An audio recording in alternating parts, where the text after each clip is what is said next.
The average of x numbers is 3x if x minus 1 is subtracted from each given number. What will be the new average?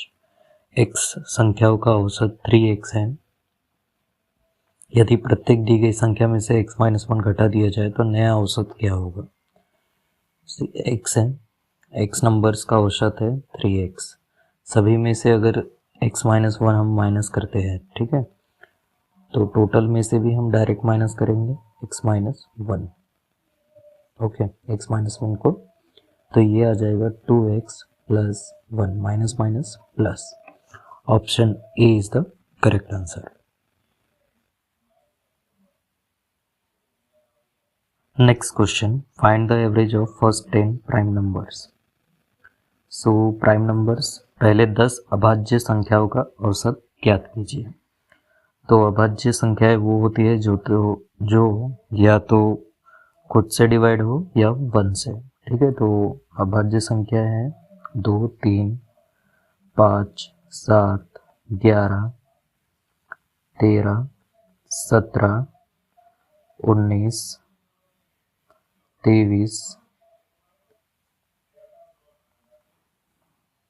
आखिरी है 29। Okay, तो इसमें हम average का जो formula है, ठीक है, first term plus last term, ये हम यूज़ नहीं कर सकते, हमारा आंसर गलत आ जाएगा, ठीक है, क्योंकि इसमें डिस्टेंस जो है वो सेम नहीं है, ठीक है। डेफिनेट सीरीज ज़रूर है but distance is not same. जैसे यहाँ पे 2 का है डिफरेंस, यहाँ पे 2 का डिफरेंस है, यहाँ पे 4 का डिफरेंस है, ठीक है। तो डिस्टेंस इज़ नॉट सेम, तो हमको सबको जोड़ के टोटल, जैसे कि जो एवरेज का फॉर्मूला होता है, total quantity divided by number of quantities. तो टोटल जोड़ेंगे तो हो जाएगा 2, 3, 5, 5, 5, 10, 17, 28,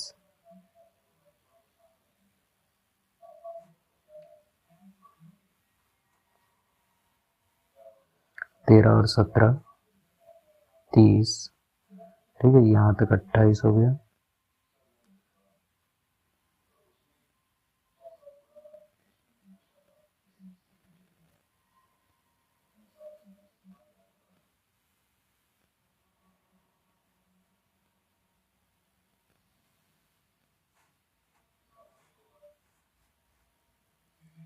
सो जो टोटल है वो आता है 129। Okay, so total quantity 129, total number of quantity 10। ये हमेशा कांस्टेंट होता है, तो ये मेमोरी बेस्ड है, ठीक है। अब डायरेक्ट भी अगर इसका आंसर हमें पता हो तो हम एग्जाम में डायरेक्टली क्लिक कर सकते हैं। The average of first 10 prime numbers is 12.9, option B.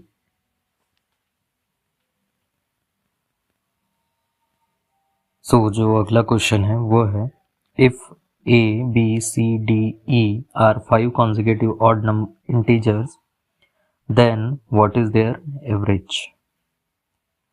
सो अगर 5 ये कॉन्जिक्यूटिव ऑड इंटीजर्स है, ओके, तो इसका मतलब है बीच वाला जो होगा ये एवरेज होगा,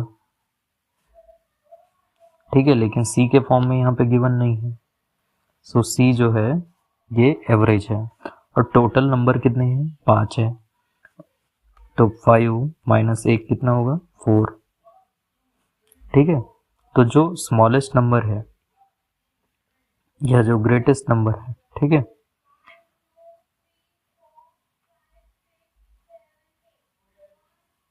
तो जो अगर हम स्मॉलेस्ट नंबर के टर्म में देखते हैं, ठीक है, ए के फॉर्म में, तो ए क्या होगा? सी माइनस 4, ठीक है, स्मॉलेस्ट नंबर।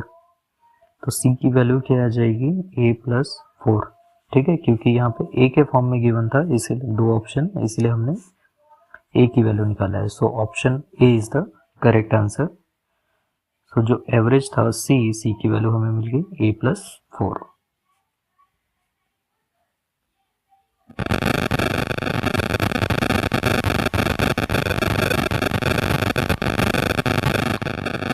सो जो अगला क्वेश्चन है वो है, if the mean of a b c is m means a plus b plus c divided by 3 equals to m, ठीक है।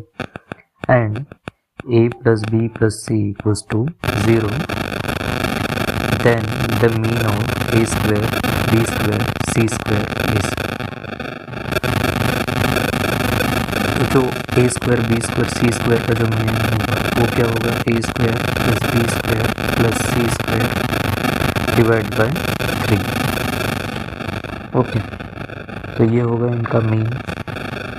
सो इसको हम स्क्वायर करेंगे तो क्या होगा, a square plus b square plus c square plus twice of ab plus bc plus ca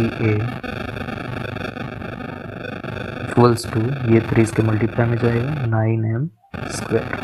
okay, तो ये तो हो जाएगा 0 गिवन था। ओके, यहाँ पे प्रिंटिंग मिस्टेक है, टाइपिंग में थोड़ा सा एरर हो गया। सो ये हो जाएगा 0, means a square b square c square की वैल्यू क्या आ गई, 9m स्क्वायर। तो अब इसकी जगह पे हम यहाँ पे पुट कर देंगे तो क्या आ जाएगा, 9m square divide by 3, means 3 से 3 बार कैंसिल आउट हो जाएगा और यहाँ इसका आंसर होगा ऑप्शन बी 3m स्क्वायर।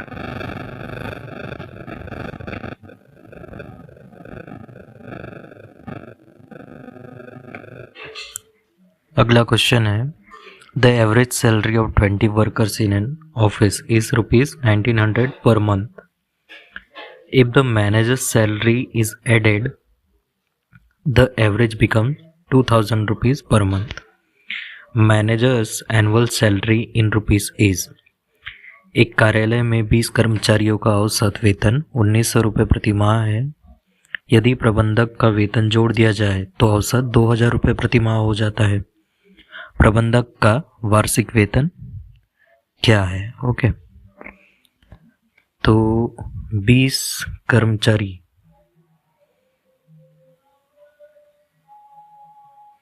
ठीक है, 20 कर्मचारियों का औसत कितना है, 1900, और उसमें एक आ जाता है, मतलब 21% टोटल मैनेजर को मिला के, ठीक है, प्रबंधक को मिला के।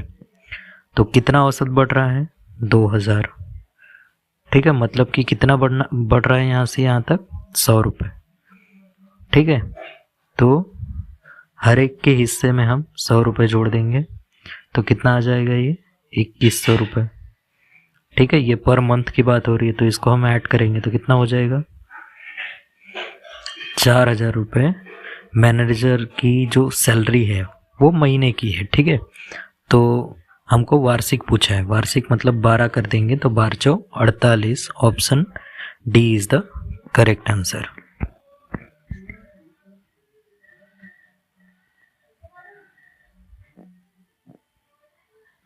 जो अगला क्वेश्चन है वो है, the average age of 34 boys in a class is 14 years.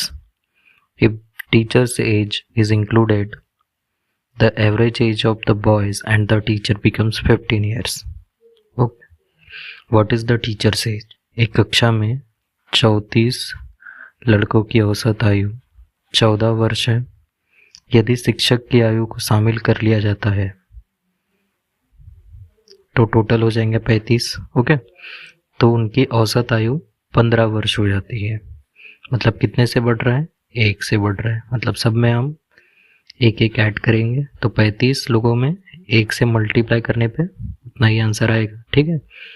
शिक्षक की आयु कितनी होगी, तो 35 से एक बार मल्टीप्लाई करने के बाद में कितना हो गया, 9 4 39 साल ये टीचर की एज होगी। Option C is the correct answer.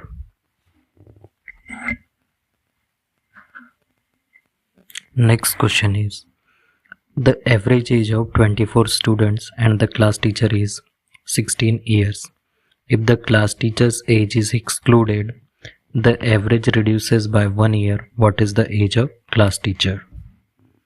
कि 24 स्टूडेंट्स हैं, उनका एवरेज है 16, ओके, एंड क्लास टीचर 25 लोगों का एवरेज है 16। तो if the teacher's age is excluded, ठीक है, तो टीचर की एज क्या रही होगी ये पूछा गया है। तो अगर एक एक्सक्लूड कर दिया जाए तो 24, सब में से रिड्यूस हुआ एक, ठीक है, तो ये कितना आएगा 24, मतलब टीचर की एज कितनी रही होगी 40 साल। Option C. इसको हम दूसरी तरह से भी सॉल्व कर सकते हैं, जैसे कि 25 लोग हैं, 25 का एवरेज कितना है 16, और उसमें से टीचर का x माइनस कर दिया, डिवाइड में टोटल अब कितने हो गए 24, और एक रिड्यूस हो गया तो इतना इधर कितना आएगा 15। और इसको सॉल्व करने के बाद में भी x की वैल्यू जो है हमारी 40 ही आती है।